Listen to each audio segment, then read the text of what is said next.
और आपके माध्यम से बिहार सचिवालय सहायक परीक्षा में शामिल हो रहे 9 लाख अभ्यर्थियों को एक गुड न्यूज देने जा रहे हैं कि आप तैयार हो जाइए, कमर कस लीजिए कि पीटी परीक्षा रद्द होकर ही रहेगा, रद्द हो जाएगा, एकदम स्पष्ट है। क्योंकि जो धांधली साथियों, अब हम लोग उपस्थित हैं एग्जाम टूर चैनल पर और आपसे बता दें बीएसएससी सीजीएल अभ्यर्थी लगातार कमेंट कर रहे हैं, लगातार पूछ रहे हैं क्या उनका एग्जाम हो पाएगा या स्टे लग जाएगा या एग्जाम रद्द होगी। तो इन सारे चीज़ों को लेकर, चूंकि पीटी एग्जाम को लेकर बहुत सारा केस उस पर चल रहा है, बहुत सारा ऐसा एग्जाम केस है जो आज भी सुनवाई हुआ है, बहुत ऐसे है जो एक सप्ताह पहले हुआ था उसका आगे डेट मिल गया है। तो संपूर्ण जानकारी लेंगे। मेरे साथ छात्र नेता सौरभ जी हैं, इनसे संपूर्ण जानकारी लेंगे। और सौरभ कुमार जी, आपका स्वागत है एग्जाम टूर में। धन्यवाद अभिषेक जी। सबसे पहले जो आज जो सुनवाई हुआ है, सबसे पहले हमने आपको ही सूचित किया है और आपके माध्यम से बिहार सचिवालय सहायक परीक्षा में शामिल हो रहे 9 लाख अभ्यर्थियों को एक गुड न्यूज देने जा रहे हैं कि आप तैयार हो जाइए, कमर कस लीजिए कि पीटी परीक्षा रद्द होकर ही रहेगा, रद्द हो जाएगा, एकदम स्पष्ट है। क्योंकि जो धांधली बीएसएससी में हुआ और जो पेपर लीक हुआ, सरकार और आयोग अगर गंभीर नहीं है तो माननीय उच्च न्यायालय में शरण हम लोग इसलिए लिए क्योंकि वहीं से न्याय होगा और न्याय होने की पूरी उम्मीद है। आज सुनवाई में क्या क्या बात हुई, कुछ बताइए।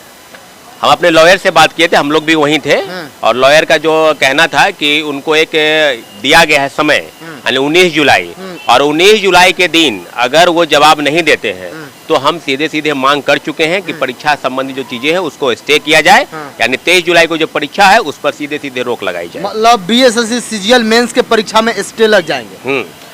हमारे लॉयर से जो बातचीत हुई, रितिका रानी जी काफी जानी पहचानी लॉयर हैं और उनके संदर्भ में जो बातचीत हुई वो यही कह रही हैं कि हम लोग के पास पुख्ता सबूत है।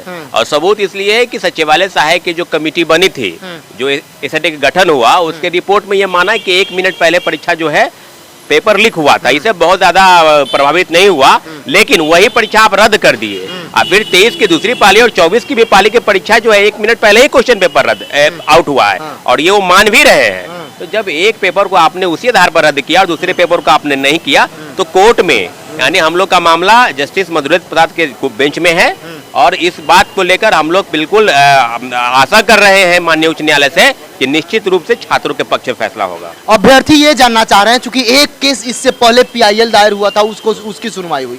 अब बीएसएससी सीजीएल को लेकर लगभग कितने केस है? जो हमको जानकारी है कि लगभग 4 केस हैं। 4 केस हैं। एक केस है फरवरी महीने में अश्विनी कुमार फाइल किया था, साथी है। दूसरा केस जो है वो हम लोग फाइल किए थे 19 मार्च को। तीसरा एक और प्रिया कुमारी फाइल की थी जो पीआईएल था।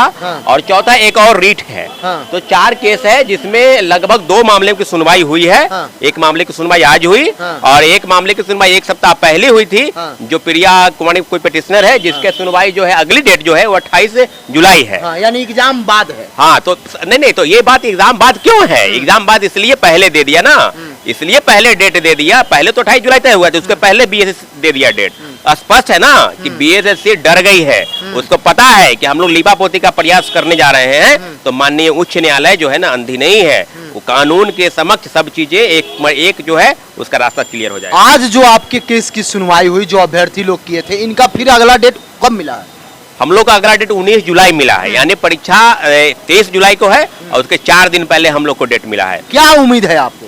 जो चीजें अब तक है उसमें हमारे लॉयर द्वारा यह कहा गया कि आप जो है सो जवाब दीजिए इस मामले में कि आखिर क्यों आयोग, और जब एक पेपर आउट है, सब पेपर सब जगह सर्कुलेट हुए, तो क्यों नहीं परीक्षा रद्द की गई? तो इस मामले में वो जवाब मांगा गया है कोर्ट द्वारा आयोग से। तो अगर जवाब नहीं देती है बिहार सरकार तो निश्चित रूप से उस दिन स्टे लगेगा और आगे की प्रक्रिया बाधित होगी।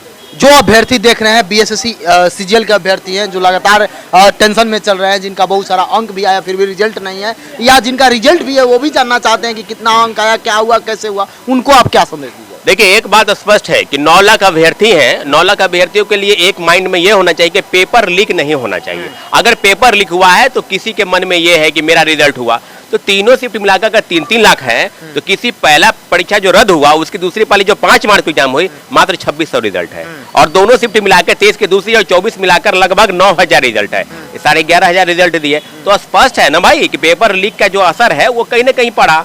तो पेपर हम लोग का सीधा सवाल है कि 23 की दूसरी पाली और 24 के प्रथम पाली की परीक्षा रद्द की जाए। इसी मामले को लेकर हम लोग हाईकोर्ट गए हैं और आदरणीय उच्च न्यायालय से हम लोग अपील कर रहे हैं कि छात्रों के हित में फैसला होना चाहिए। समय देने के लिए बहुत बहुत धन्यवाद। Thank you.